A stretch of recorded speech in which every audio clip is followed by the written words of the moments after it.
I.CON's the meeting. It's where we do business, and that's the one thing we say about NAIOP. NAIOP members do business with NAIOP members, and that's what this thing is all about. It's all about network.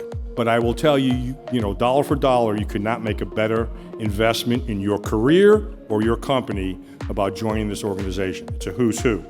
In terms of locations, the main opportunity is really the prime markets. New entrants coming into those markets will be drawn to those markets just for the pure population, as well as the opportunities from a distribution perspective. But if you look at the underlying factors, some of one of the main ones is actually labor availability. So that'll be a factor that comes into play for consideration. I believe the opportunities we're going to see in the industrial space are infill last mile location deliveries, particularly here in the Northeast. I'm based out of New Jersey. We are focusing very hard on the boroughs of New York because we're seeing a lot of millennial driven retail heading towards the boroughs, and there's a strong demand by e-tailers and retailers to really service that market on either next day, same day, or 3 hours.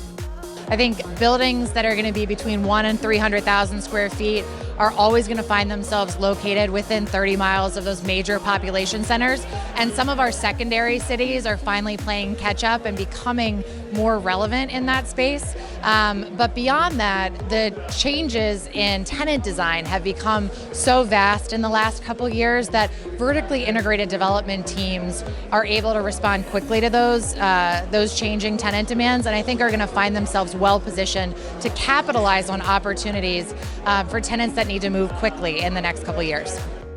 As the e-commerce grocery models start to expand, 3PLs have started to build larger distribution centers closer and closer to in-town locations, such as Dallas, Atlanta, Chicago, New York, and trying to squeeze in there in order to get the same-day delivery out for their clients.